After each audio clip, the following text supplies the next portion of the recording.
ശബരിമല സ്വർണ്ണക്കൊള്ളയിൽ ഒന്നാം പ്രതി ഉണ്ണികൃഷ്ണൻ പോറ്റിയെ ഈ മാസം 30 വരെ പ്രത്യേക അന്വേഷണ സംഘത്തിന്റെ കസ്റ്റഡിയിൽ വിട്ടു. ശബരിമലയിൽ നിന്ന് ഉണ്ണികൃഷ്ണൻ പോറ്റി 2 കിലോ സ്വർണം മോഷ്ടിച്ചെന്ന് SIT റാന്നി മജിസ്ട്രേറ്റ് കോടതിയിൽ സമർപ്പിച്ച റിമാൻഡ് റിപ്പോർട്ടിൽ പറയുന്നു.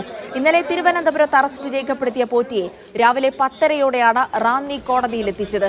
അടച്ചിട്ട കോടതി മുറിയിലായിരുന്നു നടപടികൾ. അഭിഭാഷകരുമായി സംസാരിക്കാൻ പോറ്റിക്ക് 20 മിനിറ്റ് സമയം കോടതി അനുവദിച്ചിരുന്നു. പോറ്റിയുമായി അന്വേഷണ സംഘം തിരുവനന്തപുരത്തേക്ക് തിരിച്ചു. കോടതിയിൽ നിന്ന് ഇറക്കുന്നതിനിടെ പോറ്റിക്ക് നേരെ ചെരുപ്പെറിഞ്ഞു തന്നെ കുടുക്കിയവർ നിയമത്തിന് മുന്നിൽ വരുമെന്ന് ഉണ്ണികൃഷ്ണൻ പോറ്റി മാധ്യമങ്ങളോട് പ്രതികരിച്ചു.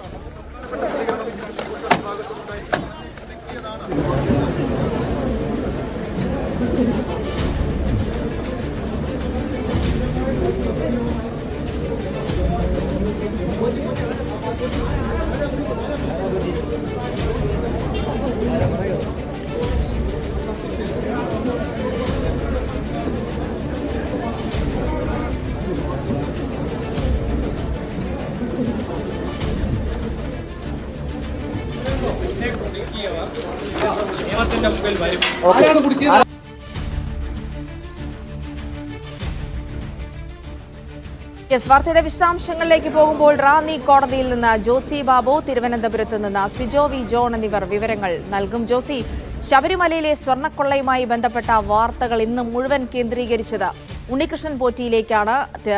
റാന്നിയിലേക്കുള്ള യാത്ര, ഒപ്പം തന്നെ അതിനിടെ നാടകീയമായ സംഭവങ്ങൾ, കോടതിയിൽ നിന്ന് ചെരുപ്പെറിയുന്നു, അത്തരം സംഭവ വികാസങ്ങൾ. അതിനിടെ റിമാൻഡ് റിപ്പോർട്ടിലും വളരെ ഗുരുതരമായ കാര്യങ്ങളാണ് അന്വേഷണ സംഘം പറയുന്നത്.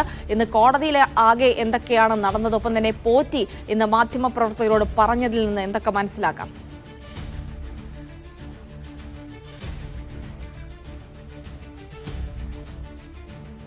ജിൽസിയെ വിശദമായ ചോദ്യം ചെയ്യലിലും അറസ്റ്റ് നടപടികൾക്ക് ശേഷം രാവിലെ 8:30യോടെയാണ് തിരുവനന്തപുരത്ത് നിന്നും റാന്നിയിലേക്ക് അന്വേഷണ സംഘം ഉണ്ണികൃഷ്ണൻ പോറ്റിയെ കൊണ്ടുവന്നത്. 10:30യോടെ റാന്നി മജിസ്ട്രേറ്റ് കോടതിയിൽ എത്തിച്ചു. 11 മണിക്ക് കോടതി നടപടികൾ തുടങ്ങിയതിന് പിന്നാലെ കേസെടുത്തപ്പോൾ മുഴുവൻ ആളുകളെയും, ഈ കേസുമായി ബന്ധമില്ലാത്ത മുഴുവൻ മറ്റ് കോടതിയിലെത്തിയ മുഴുവൻ ആളുകളെയും പുറത്തേക്ക് ഇറങ്ങണമെന്ന് കോടതി അറിയിച്ചു. പോലീസ് മുഖേന മാധ്യമപ്രവർത്തകരോടും ഇക്കാര്യം അറിയിക്കുകയും ചെയ്തു. അടച്ചിട്ട കോടതി മുറിയിലായിരുന്നു കോടതി നടപടികൾ നടന്നത്.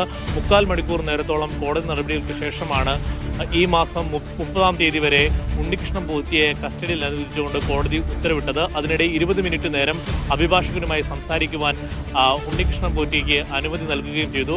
ഉണ്ണികൃഷ്ണൻ പോറ്റിയെ കൂടുതൽ ദിവസം കസ്റ്റഡിയിൽ അനുവദിക്കരുതെന്ന് പ്രതിഭാഗം കോടതിയെ അറിയിച്ചു. എന്നാൽ കൂടുതൽ ദിവസം കസ്റ്റഡി ആവശ്യമുണ്ടെന്ന് പ്രോസിക്യൂഷൻ ആവശ്യപ്പെടുകയായിരുന്നു.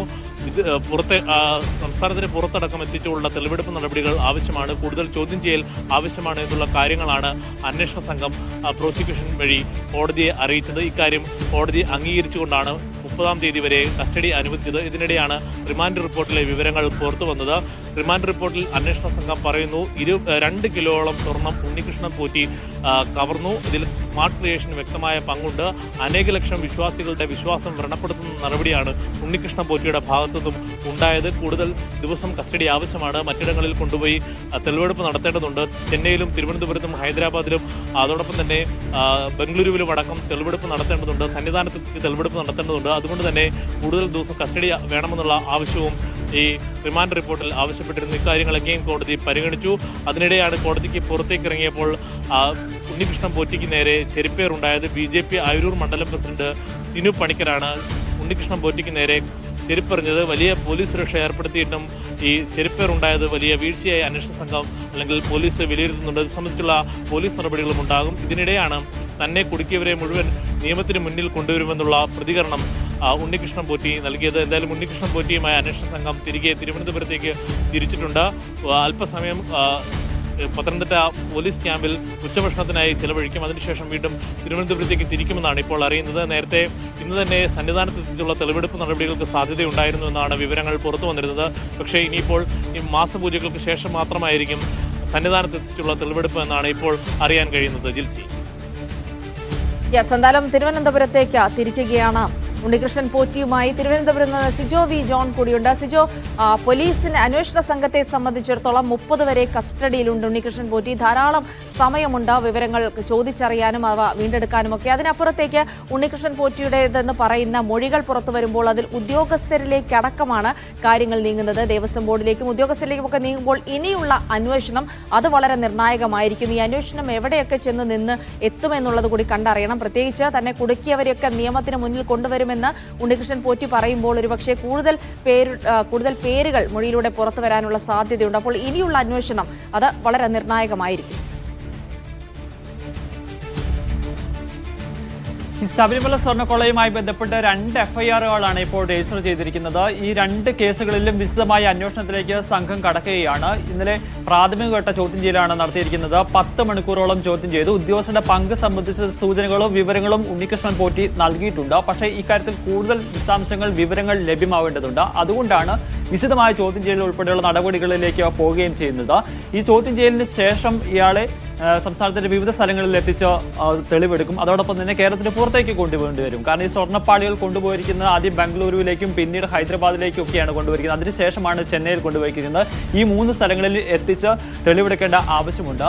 ഏറ്റവും പ്രധാനപ്പെട്ട കാര്യം എന്ന് പറയുന്നത് ഇനി ഈ വരുന്ന മണിക്കൂറിൽ നടക്കാൻ പോകുന്ന ചോദ്യം ചെയ്യൽ തന്നെയാണ്. അതിലൂടെ മാത്രമാണ് ഏത് ഉദ്യോഗസ്ഥർക്ക് ആണ് ഇതിൽ പങ്കുള്ളത്, അവർക്കൊക്കെ എന്തൊക്കെ സഹായങ്ങൾ ചെയ്തു കൊടുത്തിട്ടുണ്ടെന്നുള്ള കാര്യം വ്യക്തത വരികയുള്ളൂ. അതോടൊപ്പം തന്നെ ഈ ഉരുക്കിയതിന് ശേഷമുള്ള 474 ഗ്രാം സ്വർണ്ണമുണ്ട്. ആ സ്വർണം എവിടെ കൊണ്ടുപോയി എന്നുള്ള കാര്യത്തിൽ ഒരു വ്യക്തത വരേണ്ടത്. അക്കാര്യങ്ങളെല്ലാം കൂടുതൽ കാര്യങ്ങൾ ഉണ്ണികൃഷ്ണൻ പോറ്റിയിൽ തന്നെ വിവരം ചോദിച്ചറിയാൻ വേണ്ടിയിട്ടാണ് ഇപ്പോൾ അന്വേഷണ സംഘം തീരുമാനിച്ചിരിക്കുന്നത്. ഇതിൽ ഏറ്റവും പ്രധാനപ്പെട്ട കാര്യം ഈ റിമാൻഡ് റിപ്പോർട്ട് പുറത്തു വന്നതിൽ നമ്മളൊരു കാര്യം മനസ്സിലാക്കുന്നത്, ഇത്രയും ദിവസം സ്മാർട്ട് ക്രിയേഷൻസിൽ പ്രതി ചേർക്കപ്പെട്ടിരുന്നില്ല. ഈ സംഭവവുമായി ബന്ധപ്പെട്ട് സ്മാർട്ട് ക്രിയേഷനിലും ഇതിൽ തട്ടിപ്പിൽ പങ്കുണ്ടെന്നുള്ള ഒരു കാര്യമാണ് ഈ റിമാൻഡ് റിപ്പോർട്ടിൽ വ്യക്തമാക്കിയിരിക്കുന്നത്. ഇനി സ്വാഭാവികമായും ഇവരെയും കൂടി ഇതിൽ പ്രതിപട്ടികയിലേക്ക് കൊണ്ടുവരുമോ എന്നുള്ളൊരു സംശയമാണ് നിലനിൽക്കുകയും ചെയ്യുന്നത്.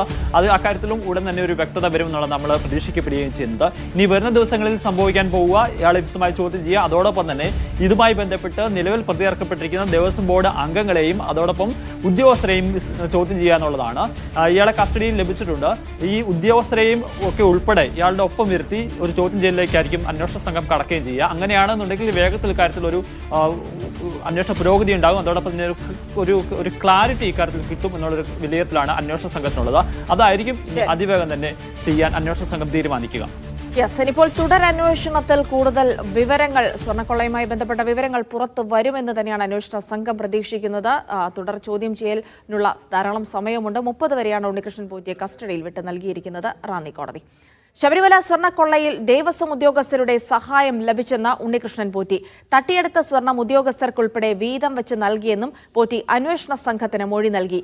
ആരൊക്കെ പ്രതികളായാലും അവരെയെല്ലാം നിയമത്തിന് മുന്നിൽ കൊണ്ടുവരണമെന്ന് മന്ത്രി വി എൻ വാസവൻ പറഞ്ഞു. ശബരിമല സ്വർണ്ണക്കൊള്ളയിൽ ഉദ്യോഗസ്ഥരെ വെട്ടിലാക്കുന്നതാണ് 1-ാം പ്രതി ഉണ്ണികൃഷ്ണൻ പോറ്റിയുടെ മൊഴി. ഒരു സ്പോൺസറായി എത്തിയ തനിക്ക് എല്ലാവിധ പിന്തുണയും ദേവസ്വം ഉദ്യോഗസ്ഥർ നൽകി. തട്ടിപ്പിന് സഹായവും ചെയ്തു. ഉദ്യോഗസ്ഥർക്ക് പ്രത്യുപകാരം നൽകിയതായും പോറ്റി വെളിപ്പെടുത്തുന്നു. ഉരുക്കിയെടുത്ത ശേഷമുള്ള സ്വർണം ഉണ്ണികൃഷ്ണൻ പോറ്റിയുടെ നിർദ്ദേശപ്രകാരം സുഹൃത്ത് കൽപേഷിന് കൈമാറി. കൽപേഷ് ദേവസ്വം ഉദ്യോഗസ്ഥർക്കും ഉണ്ണികൃഷ്ണൻ പോറ്റിക്കും ഒരേപോലെ പരിചയമുള്ള ആളാണെന്നും അന്വേഷണ സംഘത്തിന് വിവരം ലഭിച്ചിട്ടുണ്ട്. ഉണ്ണികൃഷ്ണൻ പോറ്റിയെ അറസ്റ്റ് ചെയ്തതിൽ സന്തോഷമുണ്ടെന്ന് ദേവസ്വം വകുപ്പ് മന്ത്രി വി എൻ വാസവൻ. വളരെ സന്തോഷമുണ്ട്. ആദ്യത്തെ പ്രതിയെ കിട്ടിക്കഴിഞ്ഞിരിക്കുന്നു. ബാക്കി ചോദ്യം ചെയ്യൽ വരട്ടെ. വളരെ വേഗത്തിൽ തന്നെ കാര്യങ്ങൾ മുന്നോട്ട് പോകും. ശബരിമലയിൽ നിന്ന് കട്ടിളപ്പാളിയാണ് ഉണ്ണികൃഷ്ണൻ പോറ്റി ആദ്യം കൊണ്ടുപോയത്. സ്വർണം തട്ടിയെടുക്കാൻ ആദ്യഘട്ടത്തിൽ ഉദ്ദേശമുണ്ടായിരുന്നില്ല. കട്ടിളപ്പാളികൾ കൊണ്ടുപോയി പലയിടങ്ങളിലും പ്രദർശിപ്പിച്ച് പണമുണ്ടാക്കാനാണ് ശ്രമിച്ചത്. എന്നാൽ സ്വർണം പൂശി കട്ടിളപ്പാളികൾ തിരികെ എത്തിച്ചപ്പോൾ പോറ്റിക്ക് ലക്ഷങ്ങളുടെ നഷ്ടമാണ് ഉണ്ടായത്. പിന്നീടാണ് ദ്വാരപാലക ശില്പങ്ങൾ കൊണ്ടുപോയി സ്വർണം തട്ടാൻ ശ്രമിച്ചത്. മീഡിയ 1 തിരുവനന്തപുരം. പോറ്റിയുടെ അറസ്റ്റ് വൈകിയെന്ന് പ്രതിപക്ഷ നേതാവ് വി ഡി സതീശൻ. പോറ്റി കുടുങ്ങിയാൽ സർക്കാർ കുടുങ്ങും. പോറ്റിയെ രക്ഷിക്കാനും സംരക്ഷിക്കാനും പല ഭാഗത്തും ശ്രമങ്ങൾ നടക്കുന്നുണ്ട്. മുൻ ദേവസ്വം മന്ത്രിയുടെ ഇടപെടൽ ഉൾപ്പെടെ അന്വേഷിക്കണമെന്നും വി ഡി സതീശൻ ആവശ്യപ്പെട്ടു. വൈകിപ്പോയെന്നുള്ളത് മാത്രമല്ല, എല്ലാവർക്കും അറിയാമല്ലോ. പോറ്റിയെ സംരക്ഷിച്ചത് ആരാണ്? പോറ്റിയാണ്. ഇതിൻ്റെ കാര്യങ്ങളെല്ലാം ഇപ്പോൾ പോറ്റിയുടെ തലയിലും മാത്രമാണ് ഇരിക്കുന്നത്. പോറ്റി ഇത് ചെയ്തു എന്നും അതിന് ഉത്തരവാദികളായ രാഷ്ട്രീയ നേതാക്കളും ബോർഡ് നേതാക്കളും ഒക്കെ ഉണ്ടെന്ന് എല്ലാവർക്കും അറിയാമല്ലോ. ഇത് മൂടി വയ്ക്കുകയായിരുന്നു. ഇവർക്ക് അറിയാമായിരുന്നിട്ട് ഇവർ മൂടി വയ്ക്കുകയായിരുന്നു എന്നാണ് ഹൈക്കോടതി പറഞ്ഞത്. അന്ന് എന്തുകൊണ്ട് ആ പോറ്റിക്കെതിരായിട്ട് ഇവർ നടപടി എടുത്തില്ല? പോറ്റി കുടുങ്ങിയാൽ ഇവരും കുടുങ്ങുമെന്ന് ഇവർക്ക് അറിയാമായിരുന്നു. ശബരിമല സ്വർണ്ണക്കൊള്ളക്കേസിലെ പ്രതിയും ശബരിമല മുൻ അഡ്മിനിസ്ട്രേറ്റീവ് ഓഫീസറുമായ മുരാരി ബാബു NSS കരയോഗം ഭാരവാഹിത്വം രാജിവെച്ചു. പെരുന്ന NSS കരയോഗം വൈസ് പ്രസിഡന്റ് സ്ഥാനമാണ് രാജിവെച്ചത്.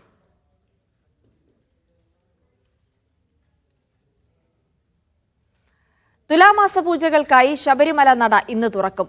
ദ്വാരപാലക ശില്പങ്ങളിലെ സ്വർണം പൂശിയ പാളികളും ഇന്ന് നട തുറന്ന ശേഷം പുനഃസ്ഥാപിക്കും. പുനഃസ്ഥാപിക്കാനായുള്ള താന്ത്രികാനുമതിയും ഹൈക്കോടതി അനുമതിയും നേരത്തെ ലഭിച്ചിരുന്നു. ചെന്നൈയിലെത്തിച്ച് കേടുപാടുകൾ പരിഹരിച്ച ശേഷമാണ് സ്വർണം പൂശിയ പാളികൾ പുനഃസ്ഥാപിക്കുന്നത്.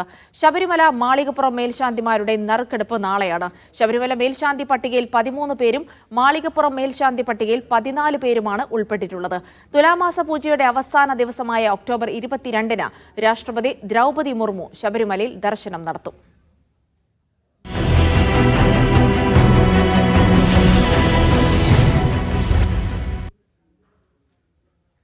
ശിരോവസ്ത്രം വിലക്കിയ പള്ളുരുത്തി സെന്റ് റീത്ത സ്കൂളിലെ പഠനം വിദ്യാർത്ഥിനി അവസാനിപ്പിച്ചു.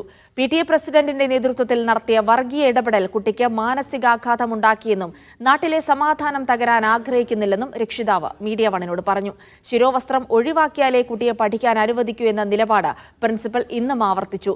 വിദ്യാർത്ഥി പഠനം നിർത്തിയാൽ സ്കൂൾ മാനേജ്മെന്റ് സർക്കാരിനോട് മറുപടി പറയേണ്ടി വരുമെന്ന് വിദ്യാഭ്യാസ മന്ത്രി വി ശിവൻകുട്ടി മുന്നറിയിപ്പ് നൽകി.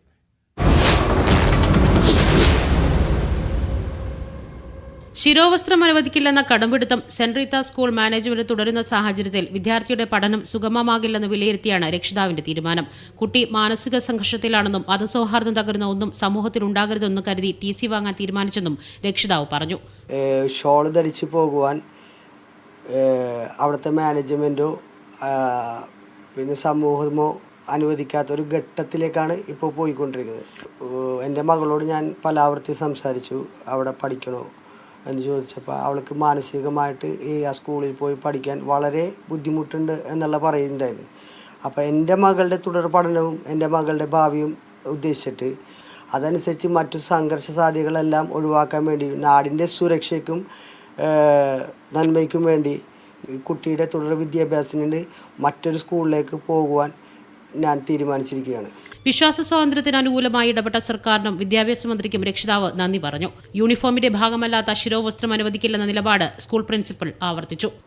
ഇവിടുത്തെ ഈ സ്കൂളിലെ നിയമങ്ങളും നിബന്ധനകളും അനുസരിച്ച് ഞങ്ങളുടെ വിദ്യാർത്ഥിനി വന്നാൽ ആദ്യ ദിനം വന്ന അതേ സ്നേഹത്തിൽ വിദ്യാഭ്യാസം പൂർത്തിയാകുവോളം ആ കുഞ്ഞിനെ വിദ്യ നൽകാൻ ഞങ്ങൾ തയ്യാറാണ്. മാനേജ്മെന്റ് നിലപാടിനെ ശക്തമായി വിമർശിച്ച വിദ്യാഭ്യാസ മന്ത്രി വിദ്യാർത്ഥിയെ പഠനം നിർത്തിയാൽ മറുപടി പറയേണ്ടി വരുമെന്ന മുന്നറിയിപ്പ് നൽകി. കുട്ടി എന്ത് കാരണത്തിന്റെ അടിസ്ഥാനത്തിലാണ് സ്കൂൾ വിട്ടു പോകുന്നത് എന്നുള്ള കാര്യം പരിശോധന വിധേയമാക്കേണ്ടതായിട്ടുണ്ട്. അതിന് കാരണക്കാരായവർ തീർച്ചയായിട്ടും ഗവൺമെന്റിനോട് മറുപടി പറയേണ്ടി വരും. കുട്ടിക്ക് എന്തെങ്കിലും മാനസിക സംഘർഷത്തിന്റെ പേരിൽ എന്തെങ്കിലും ബുദ്ധിമുട്ടുണ്ടായാൽ അതിന്റെ പൂർണ്ണ ഉത്തരവാദി സ്കൂൾ അധികാരികളായിരിക്കും. പിന്നാലെ കുഞ്ഞുങ്ങളെ ചേർത്ത് പിടിക്കുന്നതാണ് കേരളത്തിന്റെ പാരമ്പര്യമെന്ന് വ്യക്തമാക്കിയുള്ള മന്ത്രിയുടെ ഫേസ്ബുക്ക് പോസ്റ്റ് പുറത്തുവന്നു. ഹിജാബ് ധരിച്ച പെൺകുട്ടിക്കൊപ്പമുള്ള ചിത്രം പങ്കുവച്ചായിരുന്നു പോസ്റ്റ്. മീഡിയ 1 കൊച്ചി. ശിരോവസ്ത്രം ധരിച്ച അധ്യാപകർ തന്നെ വിദ്യാർത്ഥിനിയുടെ ശിരോവസ്ത്രം വിലക്കുന്ന വൈരുദ്ധ്യത്തോട് ശക്തമായ ചോദ്യങ്ങൾ ഉന്നയിച്ചാണ് മകളുടെ TC വാങ്ങാനുള്ള തീരുമാനം പിതാവ് അനസ് അറിയിച്ചത്. ശിരോവസ്ത്രം ഒഴിവാക്കി പഠനം തുടരാൻ രാഷ്ട്രീയ നേതാക്കൾ സമ്മർദ്ദം ചെലുത്തിയെന്നും അനസ് പറഞ്ഞു. ഇതര മതചിഹ്നങ്ങൾ മുസ്ലിം സ്കൂൾ മാനേജ്മെന്റ് വിലക്കിയാൽ എന്താകും സ്ഥിതിയെന്ന് സംസ്ഥാന നേതാവ് അബ്ദുസമദ് പൂക്കുട്ടൂർ ചോദിച്ചു.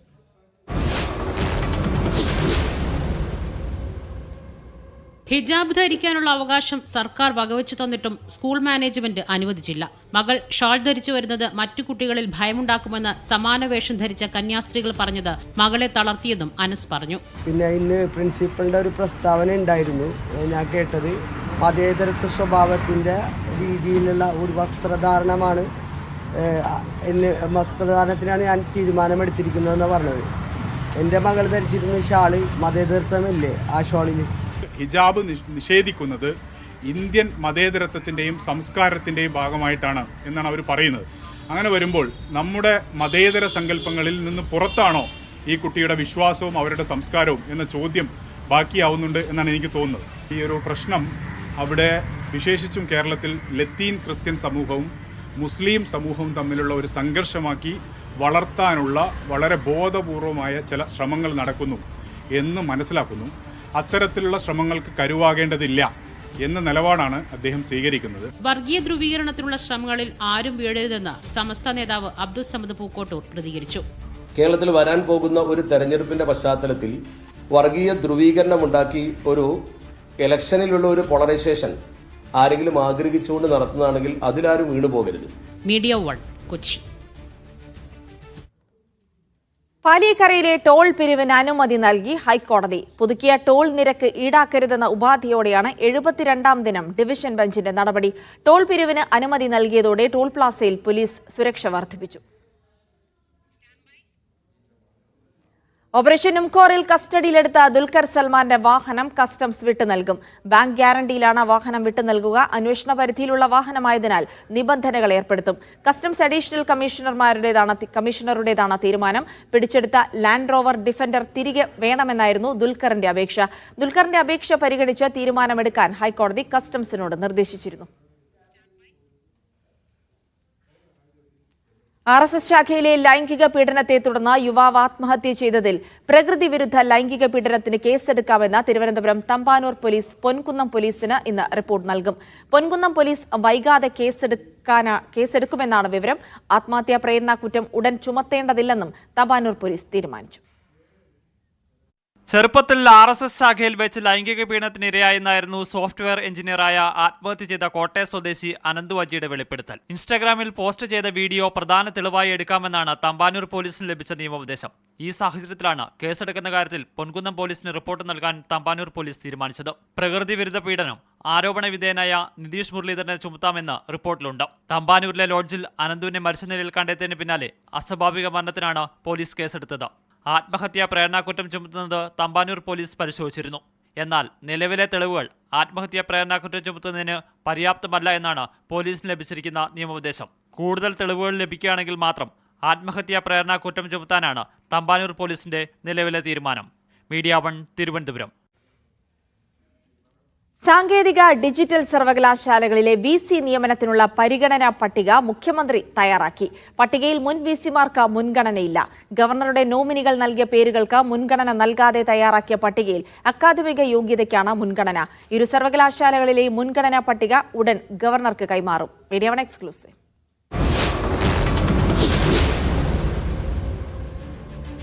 സുപ്രീംകോടതി നിർദ്ദേശപ്രകാരം ജസ്റ്റിസ് സുധാംശു ദൂലി അധ്യക്ഷനായ സമിതിയാണ് ഡിജിറ്റൽ സാങ്കേതിക സർവകലാശാല VCമാർക്കായുള്ള അഭിമുഖം നടത്തിയത്.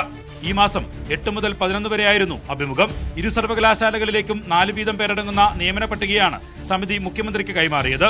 LDF സർക്കാർ നിയോഗിച്ച മുൻ VCമാരായ സജി ഗോപിനാഥും MS രാജശ്രീയും പട്ടികയിൽ ഇടം പിടിച്ചിരുന്നു. ഡിജിറ്റൽ സർവകലാശാലയിൽ സജി ഗോപിനാഥും സാങ്കേതിക സർവകലാശാലയിൽ MS രാജശ്രീയും മുഖ്യമന്ത്രിയുടെ പരിഗണനാ പട്ടികയിൽ ഒന്നാമതായി എത്തുമെന്നായിരുന്നു കരുതിയിരുന്നത്. എന്നാൽ കഴിഞ്ഞ ദിവസം മുഖ്യമന്ത്രി തയ്യാറാക്കിയ മുൻഗണനാ പട്ടികയിൽ ആദ്യ പേരുകളിൽ ഇരുവരും ഇടം പിടിച്ചിട്ടില്ല. അക്കാദമിക യോഗ്യതയുള്ളവർക്ക് പരിഗണന നൽകിയാണ് മുഖ്യമന്ത്രി പട്ടിക തയ്യാറാക്കിയിരിക്കുന്നത്. ഗവർണറെ പ്രതിസന്ധിയിലാക്കുന്നതാണ് മുഖ്യമന്ത്രി തയ്യാറാക്കിയ പരിഗണനാ പട്ടിക. രാഷ്ട്രീയമായ വിയോജിപ്പുകളുടെ പേരിൽ ഗവർണർ പട്ടിക മടക്കാതിരിക്കാനാണ് സർക്കാരിന്റെ തന്ത്രപരമായ നീക്കം. ഗവർണറുടെ നോമിനികളായ സെർച്ച് കമ്മിറ്റി അംഗങ്ങൾ ഉൾപ്പെടുത്തിയ പേരുകൾ മുൻഗണനാക്രമത്തിൽ താഴെയാണ്. പട്ടിക ഉടൻ രാജ്ഭവന് കൈമാറാനാണ് സർക്കാർ തീരുമാനം. സുപ്രീംകോടതി നിർദ്ദേശം നിലനിൽക്കുന്നതിനാൽ മുഖ്യമന്ത്രി നൽകിയ പട്ടിക ഗവർണർ അംഗീകരിക്കാനാണ് സാധ്യത. ഗവർണർ പട്ടിക അംഗീകരിച്ചില്ലെങ്കിൽ മുഖ്യമന്ത്രിക്ക് കോടതിയിൽ ചോദ്യം ചെയ്യാൻ കഴിയും. സെർച്ച് കമ്മിറ്റിയിൽ UGC പ്രതിനിധിയെ ഉൾപ്പെടുത്തണമെന്നും മുഖ്യമന്ത്രിയുടെ അധികാരം ചോദ്യം ചെയ്തും ഗവർണർ നൽകിയ പുനഃപരിശോധനാ ഹർജി സുപ്രീംകോടതിയിൽ നിലനിൽക്കുന്നുണ്ട്. വിജിൻ വായാന്തോൾ, മീഡിയ 1 തിരുവനന്തപുരം. കോഴിക്കോട് താമരശ്ശേരിയിൽ 9 വയസ്സുകാരി മരിച്ചത് അമേബിക് മസ്തിഷ്ക ജ്വരം കാരണം അല്ല എന്ന പോസ്റ്റ്മോർട്ടം റിപ്പോർട്ട് പുറത്തു വന്നതോടെ കുടുംബം നിയമ നടപടിക്ക്. താമരശ്ശേരി DYSPക്ക് കുടുംബം പരാതി നൽകി. പോസ്റ്റ്മോർട്ടം റിപ്പോർട്ട് പരിശോധിച്ച് മറുപടി പറയാമെന്ന് മന്ത്രി വീണ ജോർജ് പ്രതികരിച്ചു. താമരശ്ശേരി താലൂക്ക് ആശുപത്രിയിലേക്ക് KSU പ്രതിഷേധ മാർച്ച് നടത്തി. സെൻസർ ബോർഡ് പ്രദർശനാനുമതി നിഷേധിച്ച ഹാൽ സിനിമ കാണാൻ ഹൈക്കോടതി. സിനിമ കണ്ട ശേഷം കോടതി തീരുമാനമെടുക്കണമെന്ന നിർമ്മാതാക്കളുടെ ആവശ്യം അംഗീകരിച്ചാണ് ഹൈക്കോടതി തീരുമാനം. സിനിമ കാണാനുള്ള തീയതിയും സ്ഥലവും ചൊവ്വാഴ്ച കോടതി തീരുമാനിക്കും. പ്രദർശനാനുമതി നൽകരുതെന്നാവശ്യപ്പെട്ട് കത്തോലിക്ക കോൺഗ്രസ് നൽകിയ കക്ഷി ചേരാനുള്ള അപേക്ഷ കോടതി അംഗീകരിച്ചു. അഹമ്മദ് മുജ്തബ വിവരങ്ങൾ നൽകും. മുജ്തബ, ഈ ഹാൽ സിനിമയുമായി ബന്ധപ്പെട്ടുള്ള വലിയ വിവാദങ്ങൾ, സെൻസർ ബോർഡിനെതിരെ അണിയറ പ്രവർത്തകർ രംഗത്ത് വരുന്ന ഒരു സാഹചര്യമൊക്കെ ഉണ്ടായിരുന്നു. എന്തായാലും ഇപ്പോൾ കോടതി തന്നെ സിനിമ കണ്ട് തീരുമാനിക്കട്ടെ എന്ന നിലപാടിലേക്ക് എത്തിയിരിക്കുന്നു. എപ്പോഴാണ് ഇനി മറ്റു കാര്യങ്ങൾ നടക്കുക? ജിൽസി ബീഫ് ബിരിയാണി കഴിക്കുന്നത് ഉൾപ്പെടെയുള്ള രംഗങ്ങൾ, സുപ്രധാന സംഭാഷണങ്ങൾ, അങ്ങനെ 15ഓളം മാറ്റങ്ങളാണ് CBFC ഈ ഹാൽ സിനിമയുടെ സംവിധായകർക്ക് ഒരു മറുപടി നോട്ടീസ് അയച്ചത്. അതനുസരിച്ചാണ് പിന്നീട് പ്രദർശനാനുമതി നൽകുക. ഇതെല്ലാം വെട്ടിമാറ്റിയാലും സർട്ടിഫിക്കറ്റ് മാത്രമേ നൽകാൻ കഴിയൂ എന്നതും ആ കത്തിലുണ്ടായിരുന്നു. എന്തായാലും ഇത് ചോദ്യം ചെയ്താണ് ഹൈക്കോടതിയിൽ ഹർജി നൽകിയത്. ഇന്നിപ്പോൾ ആ ഹർജി ഹൈക്കോടതി പരിഗണിച്ചപ്പോഴാണ് സിനിമയുടെ അണിയറ പ്രവർത്തകർ അത്തരത്തിലുള്ള യാതൊരു തരത്തിലുള്ള വിദ്വേഷ രംഗങ്ങളും ഈ സിനിമയിലില്ല, അതുകൊണ്ട് സിനിമ നേരിട്ട് ഹൈക്കോടതി തന്നെ കണ്ട് ബോധ്യപ്പെട്ട് അക്കാര്യത്തിൽ ഒരു തീരുമാനമെടുക്കണമെന്ന് ആവശ്യപ്പെട്ടത്. ആ ആവശ്യം ഹൈക്കോടതി അംഗീകരിച്ചു. ചൊവ്വാഴ്ച ഈ ഹർജി വീണ്ടും പരിഗണിക്കുന്നുണ്ട്. അന്ന് എവിടെ വെച്ച് സിനിമ കാണണം, ഏത് ദിവസം സിനിമ കാണണം എന്ന കാര്യത്തിൽ കോടതി ചൊവ്വാഴ്ച വീണ്ടും തീരുമാനമെടുക്കും. പക്ഷേ സുപ്രധാനമായി ഈ കാര്യത്തിൽ ഇന്നുണ്ടായ ഒരു ഡെവലപ്മെന്റ്, ഈ സിനിമയ്ക്ക് മതവിദ്വേഷവുമായി ബന്ധപ്പെട്ട ചില അല്ലെങ്കിൽ അത്തരത്തിലുള്ള രംഗങ്ങൾ ഇതിൽ ഉൾപ്പെടുത്തിയിട്ടുണ്ട്. മാത്രമല്ല ചില സാമൂഹിക സ്പർദ്ധ ഉൾപ്പെടെ ഉണ്ടാകാനുള്ള സാധ്യതയുണ്ട്. അതിന് ആയതിനാൽ അംഗീകാരം നൽകരുത്, പ്രദർശനാനുമതി നൽകരുത് എന്നുൾപ്പെടെയുള്ള ആവശ്യം മുന്നോട്ട് വെച്ച് കത്തോലിക്ക കോൺഗ്രസ് ഹൈക്കോടതിയെ സമീപിച്ചു. അവരുടെ ഇംപ്ലിമെന്റ് പെറ്റീഷൻ കക്ഷി ചേരാനുള്ള അപേക്ഷ ഹൈക്കോടതിയിൽ സമർപ്പിച്ചു. അതിന് സിനിമയുടെ അണിയർ പ്രവർത്തകർ എതിർത്തില്ല. ആ ആവശ്യം കോടതി അംഗീകരിക്കുകയും ചെയ്തു.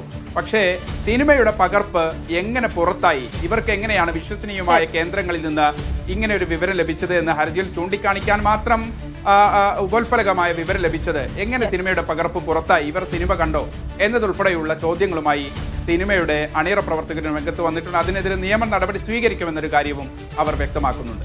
അഹമ്മദ് മുജ്തബയാണ് വിവരങ്ങൾ നൽകിയത്. KPCC ജംബോ ഭാരവാഹി പട്ടിക പുറത്ത് വന്നപ്പോഴും അസംതൃപ്തിയുമായി നേതാക്കൾ.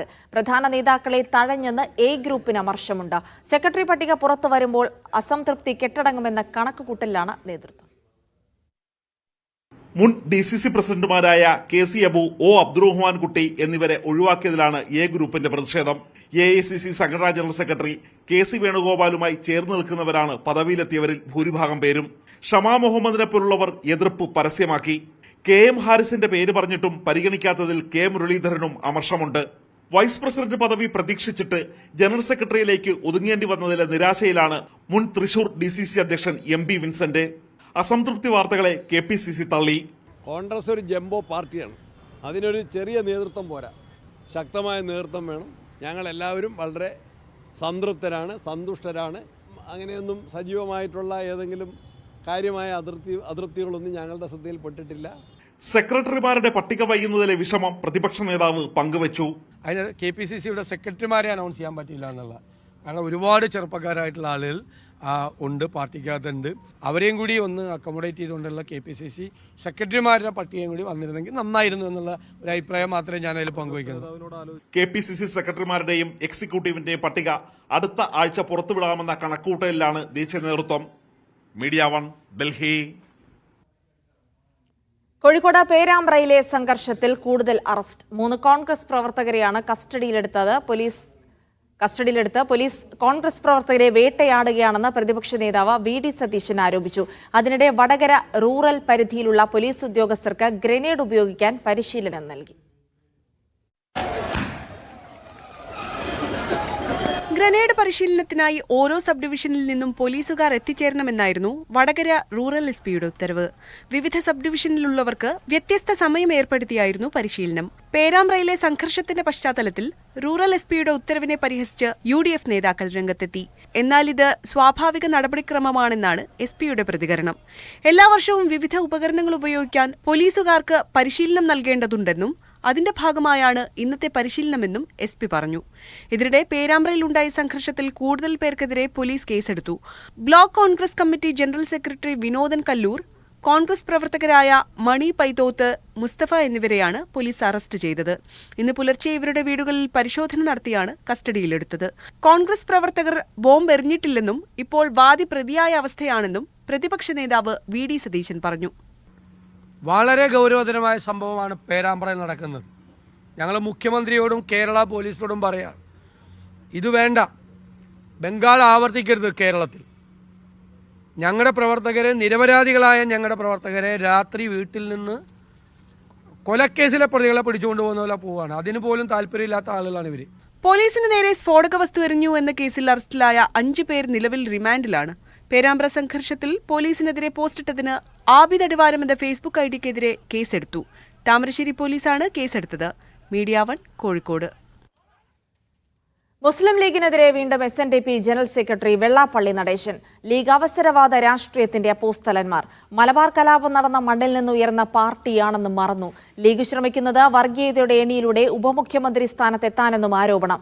ഇടതുമുന്നണിക്കൊപ്പം കൂടിയാലും ആരും അത്ഭുതപ്പെടാനില്ലെന്നും SNDP മുഖപത്രം യോഗനാഥത്തിൽ വെള്ളാപ്പള്ളി നടേശൻ പറയുന്നു. മലപ്പുറം ചേലേമ്പ്രയിൽ ബസ് ഫീസ് അടയ്ക്കാൻ വൈകിയതിന് UKG വിദ്യാർത്ഥിയുടെ പഠനം മുടക്കി പ്രധാനാധ്യാപിക. സ്കൂൾ വാഹനത്തിൽ കയറാനൊരുങ്ങിയ 5 വയസ്സുകാരനെ ബസ്സിൽ കയറാൻ അധ്യാപിക അനുവദിച്ചില്ല. രക്ഷിതാക്കളെ പോലും അറിയിക്കാതെയാണ് കുട്ടിയെ വഴിയിൽ നിർത്തിയതെന്ന് കുടുംബവും പരാതി നൽകി.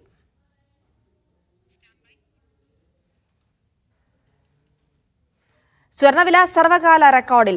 1 ഗ്രാം സ്വർണത്തിന് 305 രൂപ വർദ്ധിച്ചു. 1 പവൻ സ്വർണത്തിന് 2440 രൂപ വർദ്ധിച്ച് 97,360 രൂപയാണ് ഇന്നത്തെ വില. ദീപാവലി, വിവാഹ സീസൺ, ഇന്ത്യയിൽ ഉയർന്ന ഡിമാൻഡ്, ചൈനയുടെ ഉയർന്ന വാങ്ങൽ ശേഷി തുടങ്ങിയ കാരണങ്ങളെല്ലാം സ്വർണ്ണവില ഉയരാൻ കാരണമായി.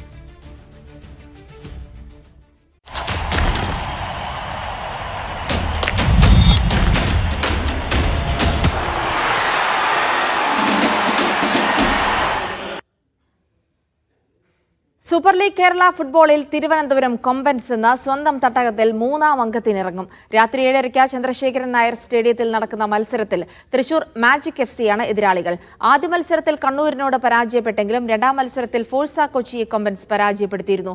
കോഴിക്കോടിനെ തോൽപ്പിച്ചാണ് തൃശൂരിന്റെ വരവ്. രഞ്ജി ട്രോഫിയിൽ മഹാരാഷ്ട്രയ്ക്കെതിരെ കേരളത്തിന് ബാറ്റിംഗ് തകർച്ച. 156 റൺസ് എടുക്കുന്നതിനിടെ 6 വിക്കറ്റ് നഷ്ടമായി. വെക്കി ഓസ്വോയും രജനീഷ് ഗുർബാനിയും 2 വിക്കറ്റ് വീതം വീഴ്ത്തി. സൽമാൻ നിസാറും അങ്കിത് ശർമ്മയുമാണ് ക്രീസിൽ.